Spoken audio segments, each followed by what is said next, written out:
Hello and welcome to the Unique CPA with your host, Randy Crabtree. We're committed to creating a thriving community of accounting professionals who are physically and mentally healthy, fulfilled, and energized by their work. Our ultimate goal is to elevate the reputation of the accounting profession and vastly improve the lives of those in it. The Unique CPA is brought to you by Tri-Merit, the specialty tax professionals. Today our guest is David Snider. David is CEO and founder of Harness Wealth. I'm very excited to talk about that, but just talk about the profession in general. David, welcome to the Unique CPA. Thank you. After having been with you in person out at the ACPA event in Las Vegas, it's great to join you virtually.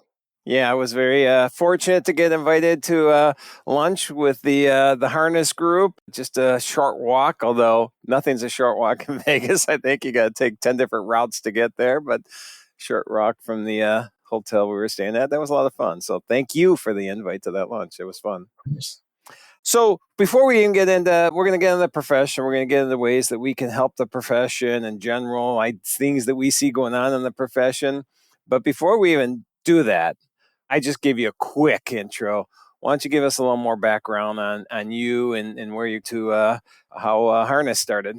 Fantastic. Well, I've spent probably the last 12 years focused on how technology can enable advisors to be more effective in working with clients and creating value for them. And the first chapter of that was in the real estate space, helping to build Compass, the tech-enabled real estate brokerage, where I was the COO, CFO. And there we really stumbled into how powerful it can be to create software that enhances the collaboration and the experience of working with advisors, but doing that in a way that is not software only, but is software sort of surrounded by tech-enabled services that really help advisors and their businesses thrive. And so that theme was really exciting to me. And I've had the opportunity through a short stint back at Bain Capital, where I'd been early in my career, to launch Harness and try to do something similar in creating value for tax advisors principally, but also some other areas that can support them as well. Yeah, so it was interesting what you just said. You were working with advisors. They were in the real estate area now. Now you're working with advisors in tax and wealth and, I'm sure a myriad of other areas as well. You and I talked briefly beforehand, but I've heard the story, at least bits and pieces of it before. Harness really was born out of a situation that you had, an event that you had that ran into. So why don't you give us that story? Yeah, what you're alluding to is a 7-figure personal tax mistake, basically. And it was not fraud, it was not a bad investment. It was, listening to 2 different Harvard Business School professors who I thought were brilliant in the classroom. When I took over the CFO role at Compass, we were exploring sort of whether or not to introduce an early exercise program. And, it was steered towards an answer that was probably not right for the context, certainly of a post Section 1202 QSBS venture-backed world that I'm not sure these guys even knew had shifted or existed. And so the fact that really bright people giving what seemed like really good advice was so painfully wrong when it came to actually, filing those years of 1040s. That was part of the inspiration that, especially for next generation business owners, equity holders, there's just a lot more nuance than I think there was 20 years ago. And the ability for technology to help great advisors navigate clients through that complexity, I felt like was a huge and still fairly nascent segment of the ecosystem that intersects tech and tax. All right. And you said that you went back to Bain Capital. You were there before and went back to after the Compass years were up. And by the way, side note, I remember, I don't know if it was exactly when Compass came out, but I remember at least early on hearing about this technology-based real estate firm. I don't know what you call it, real estate platform. What would be the right term? What would you call it? Real estate? Depends whether you're asking those that were bullish or those that were pessimists back in 2013, 2014, 2015 as we were building it. Yeah. I mean, I think you looked at it from one side and you're like, hey, they're just building other brokerage. They just have raised hundreds of millions of dollars of venture capital. I think you looked at it from, the side that I was using to sell people to put in capital and to grow the business. It was, hey, this is a huge market. It's one where there's an enduring demand for the service and where the good professionals are really good and valued by their clients, but the enabling technology is totally absent. Yep. And Zillow and Trulia and others did amazing things for elevating the insight of the consumer, but they were not built to be great advisor tools. They sort of Yep. grudgingly allowed advisors to pay them, for the pleasure of being part of that ecosystem. And I think we felt like there was an opportunity to really build technology that would enable real estate agents to be great advisors. And I think that thesis won out over a long period of time, and Compass now being the largest real estate brokerage in the U.S. on the residential. Is it really? I did not realize that. I mean, I do see them everywhere. Yeah. Yeah. And I've told you this before. My sister is an agent with Compass. And honestly, I don't know the numbers, but I got to believe she's probably one of the top ones at Compass. She does a lot of work. And she recently helped me, or in the middle of helping me. We just bought a house, but we're looking to sell our house too. And man, I was like I'm getting on a tangent. This is what I do sometimes. We go on tangents, but I was super impressed. And I'm sure a lot of the tools she's got with Compass has helped her a lot. Okay. I'm going to go back. This is not a Compass podcast. This is a real estate podcast. It is a accounting podcast. So let's get into then, so you went back to Bain Capital for a year, and then these ideas were coming in your head. I mean, and is Bain part of this then with Harness or?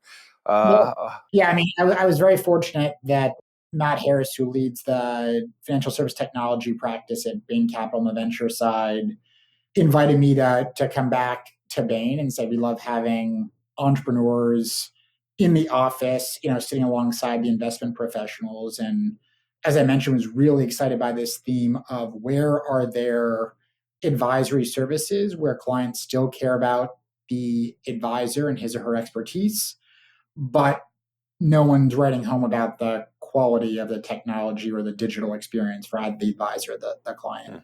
And the intersection of tax and financial advisory in particular was sort of what piqued my interest. And it actually was, a couple of years into the journey where tax really came front and center, that we just found consistently for the clients we were trying to serve, tax tended to be the first advisory service needed. It came before trust and estate. It generally came before financial advisory, because these are people that were getting a slew of K1s when they became part of a partnership at a law firm, or they made principal junior partner at a private equity or VC firm, or they were getting the alphabet soup of equity from a venture-backed company that they were joining or building, leading, et cetera. And that just felt like it was an opportunity to build something compelling yet. Okay, and so let's just, because you and I are both passionate about this profession. You probably become more passionate recently than I have. I've been around it quite a while. But we're always looking for ways that we can be better as a profession at the person level, in my mind. The firm level, obviously, but the person level as well. But so before we even talk about that, let's get into Harness then. What is the tool? What is it? Who's it going to help? Is it the tax advisor, the financial advisor? What is it? Give me the background of what this Harness Wealth tool is. Yep. And is tool right? You can correct me when I'm wrong too. Do you call it a tool? Entrepreneurs are grandiose. We like platform. I thought it was platform. It sounds grander. Yep. The core of what we have built over the last 2 years with an amazing technology team is a next generation practice management suite. So the entire end-to-end experience of what your tax clients would go through and how you build, shape, and automate that experience to create a more seamless, a more insightful experience, for you and your clients is the core of what we've done. On top of that, we also have a concierge team, because we found that for advisors, there still are a ton of administrative questions, whether it's technology related or it's more administrative, that we with a centralized team can create a lot of leverage for tax advisors and how they do that, as well as business development. So we felt like there's this bizarre mismatch in the tax space, that you have extraordinarily high levels of demand, decreasing supply of good advisors, but many of the good advisors, whether they're recent breakaways from bigger firms or folks building and maintaining small practices, it's not like you snap your fingers and all of a sudden all these clients need tax services are like running at the door. And so we've built a marketplace component as well that drives high value tax service seekers into the advisors that are powering their practice off our platform as well. And so we think platform makes sense there, that there's really a core software that's I creating like platform. value, but we're also helping advisors to drive their top line as well. Okay, so you just said you're able to connect the taxpayer, the client, the person that needs the advisory with an advisor. How does that role work? I mean, how do they get to harness first and then go to an advisor? How's that work? I've been doing this for a while and have a bunch of really effective digital strategies and have built a ton of content expertise sort of in the market and the SEO and all this stuff. But really, I think what's most impactful is sort of a growing number of relationships with incredibly large financial service institutions. Makes sense. They're principally financial advisors and have recognized that for financial advice to justify their fees, and hopefully we'll get to the tax advisor side because I like I'm about to. they have to be really a comprehensive quarterback. And one of the top three issues that come up for good financial advisors, especially those that are introducing private investments or MLP or anything else to their clients, is if you create tax complexity, you better darn well have a solution to help them solve it. When their CPA retires, they can hear them Googling the terms that they need advice on, or they've been DIY historically, but now need guidance to navigate. And so, yeah, keep them out of a 7-figure mistake, huh? Correct. We hope so. So that makes us a very unique partner in that we have the scale of a regional player because of those that are partnered with us. Yep. The technology of what many of these larger scale financial service companies have or aspire to have, but price points that are still, a fraction of what a big four or a large regional player would charge an average, just because of who we're partnering with to everyone's benefit.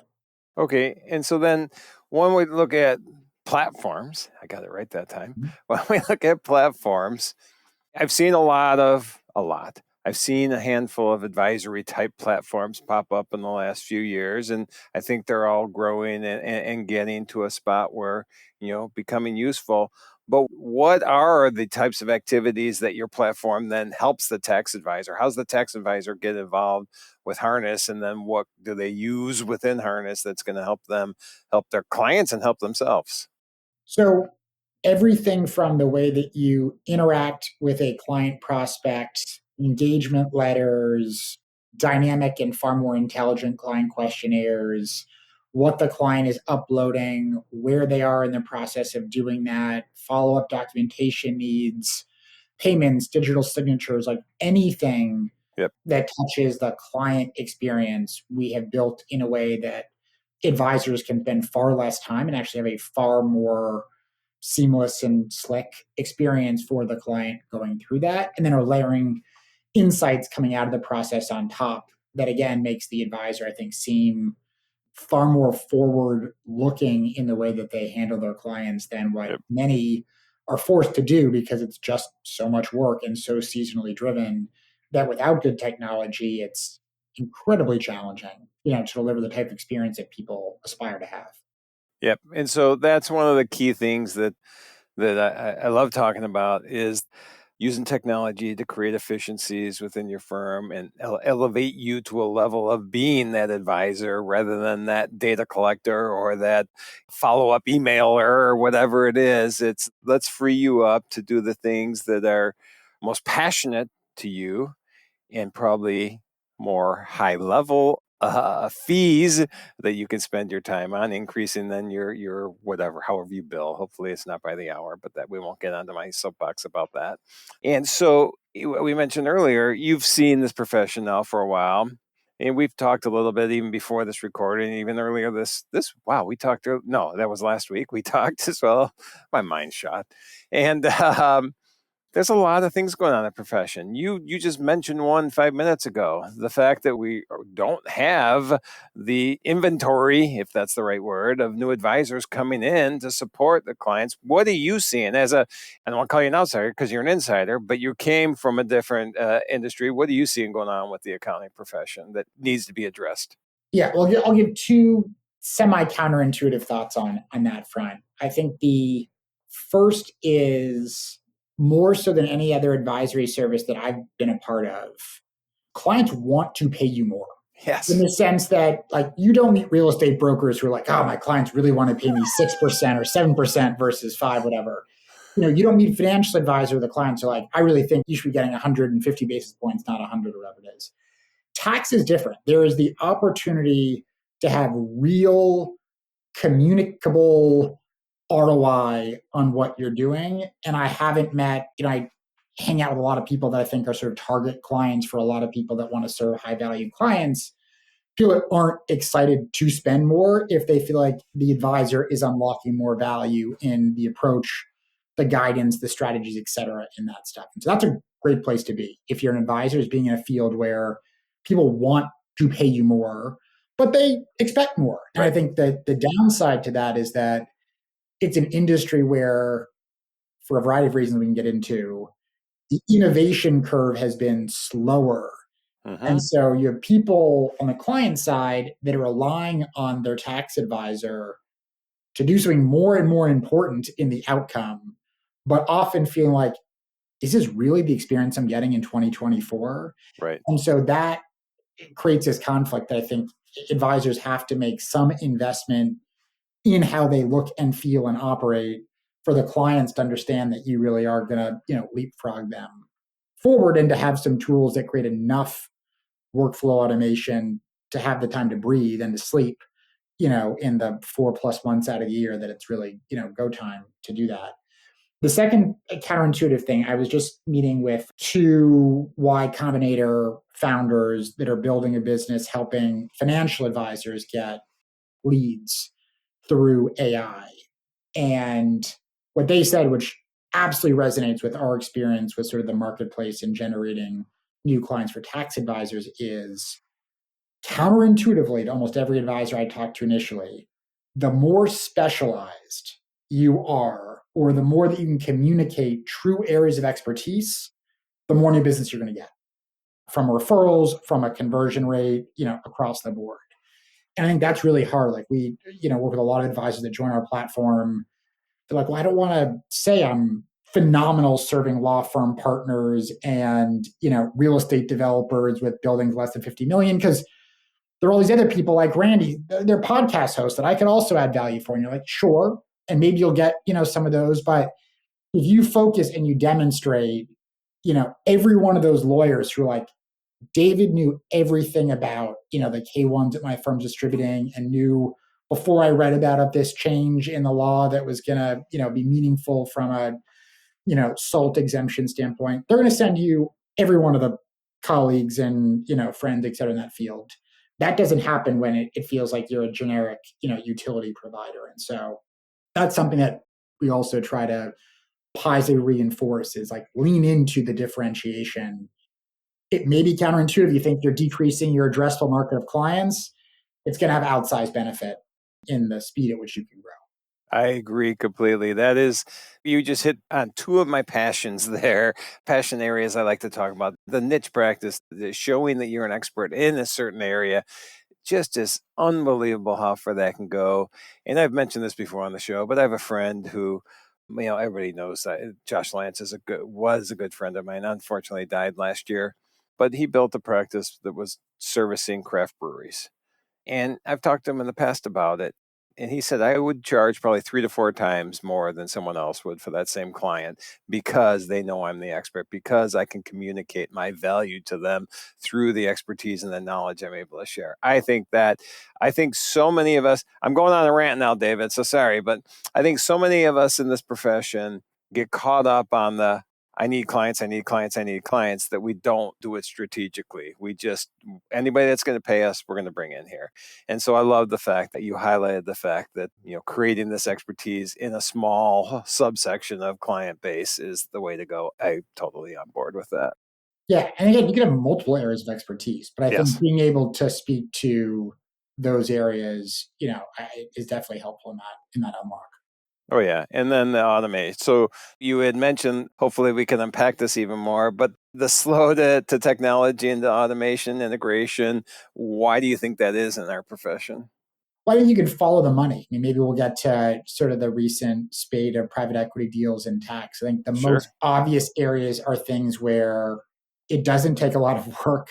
In some cases, it takes, less expertise and you have like big profit margins. So the, large area investment we're in commoditized advisory field. So there's some phenomenal travel agents still are, but a whole bunch of people that were doing things that could be totally automated away, big area of investment, et cetera. You then, got that big investment in areas that required the relationship, but the actual work was easier, so the margins could be wide. And that was financial advisory, which has been sort of a flavor du jour for private equity investing, especially with the breakaway trends that have now been going on for nearly 2 decades plus. Insurance brokerage as well. And I think tax has been trickier because it requires a lot of skills and often specific skills. Harder to have massive margins because you need to really know what you're doing and run things effectively. And a lot more affinity between the client and the specific advisor than a client and a firm that made, investments more challenging, at scale and in all different parts of the ecosystem. And I think there's now a view that automation, probably Gen AI, is going to create enough value and operating leverage that this is a space that clearly clients care about. Clearly, there is material market opportunity and value, and that if people sort of get everything organized, are going to be pretty successful around. So I think part of it too is we are an aging profession as well, and it very well could be part of that. When I'm part of the baby boomer generation, and I'm the young one, so I'm not the the old boomer. But it may be. I see automation or integration and technology integration is often, well, let the next person do it because I'm going to retire in 5 years and I don't want the pain of dealing with this. And I think it's just been going on that way too long. And I was just recently talking, I don't know if you're familiar with Roman Villar. Roman's really cool. He's been on the podcast a few times. Actually, it's his birthday today as we record. So happy birthday, Roman, even though this won't be being played on your birthday. He and I had a discussion recently, and he said Gen Z, he was creating a firm culture that's going to not cater to Gen Z, but attract Gen Z. And he says the number one thing that they care about is what technology are you using within your practice. And so that alone, you have to do to attract the next generation of people into this profession. So what you're doing is needed. Now we just need to get everybody to implement it.